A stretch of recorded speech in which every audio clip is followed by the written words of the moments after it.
Oh, hey, buddy! It's your old pal Scott, and this is Let's Talk Tabletop, but I think you already know that. This week I wanted to ask you a question.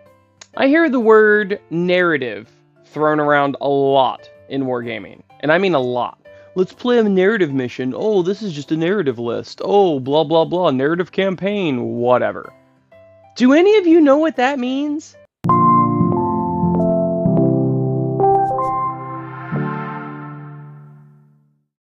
Okay. Far be it from me to be a little hyperbolic, right? But I'm being serious. There is a problem with the word narrative. It's just like the problem with the word fun, because your fun means crushing your opponents and hearing the lamentations of their women, and the other person's version of fun is just having a casual game where you chill out and talk to each other, right? It's very different versions of fun. Now, this topic of narrative games actually came from a letter at letstalktabletopscott@gmail.com, and it came from Kevin. And essentially what he asked is, how do you do narrative games? He heard that I did a bunch of narratives at my convention Shorehammer in December, and we are well known for our narrative games at Shorehammer. So he wanted to know exactly how I do it, and how should he design narrative games for his own games. Narratives should be able to tell a story. And in most of the cases, wargaming doesn't really seem to tell a story. So, what should we do to solve the problem of not knowing what a narrative means in wargaming? And what does a narrative mean? What should it mean, even? So here's my problem. People will say that they are playing a narrative mission, but they bring lists like they still would bring to a tournament, right? They're bringing competitive lists, not narrative lists. And they are typically not making their own mission that's narrative to whatever their two factions are or whatever terrain they have on hand.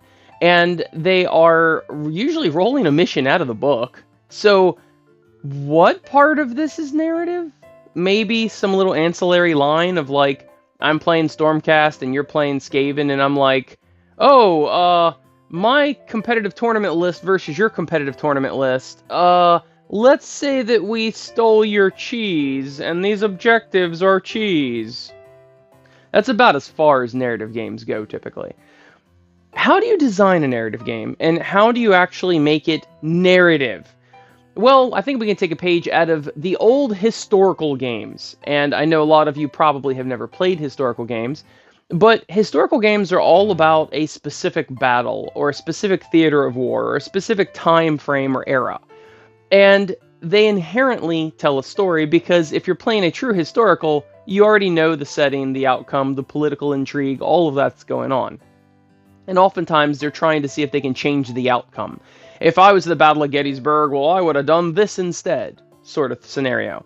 So the list building should more or less be out of your hands as far as strategy. The list building should be dictated by the mission.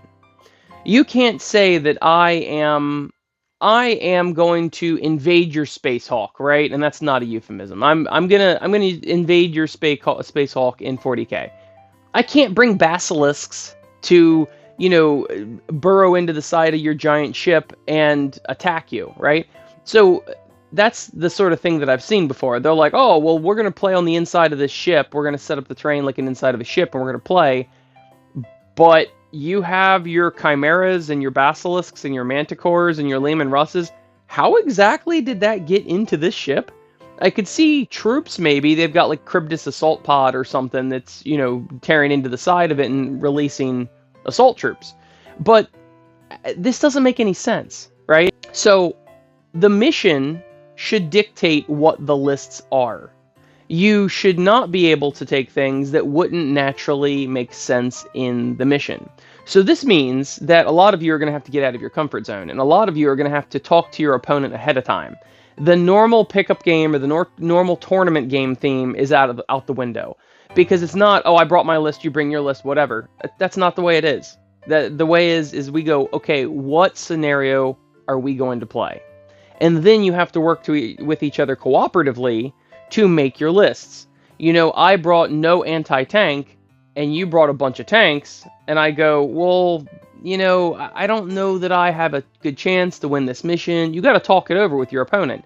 And then maybe they drop a couple tanks, or maybe they let you swap out some units in your list or whatever, and you eventually come to a good agreement that you think both of you have an equal chance of winning. Now that we've got that out of the way, how do you design a mission, or use a mission from the book, that is narrative and makes sense? Well, there's a couple key things that you want to do. Number one, you typically do want the deployment zones between 18 and 24 inches away from each other, because 18 inches would allow a first turn charge if you're talking about like Warhammer. They could move their 6 inches, or maybe they move 8 inches or whatever, and then they can charge. So that will allow first turn charges. 24 inches is usually safer because it doesn't allow first turn charges as easily. I know some armies can. For deployment zones, you want to think about what would naturally happen in this scenario. I'll give you an example of a narrative mission that we once played, and it worked out beautifully. So I had this big distillery terrain piece, and I was playing my cities of Sigmar. My friend was bringing his Ogre Mall tribes, and he had some giants and stuff. And, you know, the Ale Guzzler Gargants and things like that. And, you know, they work for booze, is basically what they work for. So they're kind of mercenaries that will fight for anybody, and they work for alcohol. So I was thinking, well, this building kind of looks like a distillery. Why don't we say that your ogres are extra thirsty, or they think that they got gypped, right? Maybe we hired your ogres, okay? We're working through this, and he's put in input too. Maybe we hired your ogres for a battle recently. We paid you the desired amount of alcohol, or maybe we didn't pay you quite enough. Either way, you feel like you haven't been paid enough. So you're going to come attack our distillery in this small town, and we're going to have to defend it. So if you get to the distillery and you make your monstrous action to destroy it, then I've lost, basically. That makes it really interesting, because then I can deploy, let's say, in the center 2 feet by 2 feet, right? In the center, and he just can deploy anywhere not within 24 inches. So he could come from the sides, he could come from the other side, from the corners, he can come from wherever he wants. And that sudden death sort of thing is pretty exciting, because you're always on a knife's edge whether or not you're going to win or lose this. So that ended up being such a fun game, because we both worked together to see what we could do with our lists and our deployment and the reason why we're fighting. And that is a narrative game. We worked together on the list, we worked together on the mission, we tried to decide something that we both could do. You know, it doesn't even have to include points or anything. And that was a heck of a lot of fun. Hopefully I covered all your questions, Kevin. And obviously I have a lot to say on narratives, but I appreciate you writing in. Anyone else, if you feel so inclined, you can email me at letstalktabletopscott@gmail.com. And thank you to all my beautiful, sexy, good-smelling Patreon patrons. You guys are great. I do appreciate your support. Oh, and today is sponsored by a Patreon patron.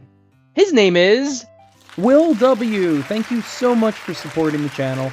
He guarantees me that his house actually has a talking face on it. Which kind of brings me to his Kickstarter that's currently out, Mimic Village. It's got 9 days left. It's already funded. You should jump on it. And it's all sorts of things that are all mimicky. There's like anything you can think of that's mimicky. The fireplace is mimicky. The house turns into a mimic. The chair's a mimic. You should go check it out. So we're only a 2-month-old channel, and I would love it if you would like, share, comment. What other things? Like, share, subscribe. How could I forget that word on YouTube? How could I forget the word subscribe? But please subscribe. And I will look forward to hearing what you've done in narrative games in the comments. And do we really know what narrative means?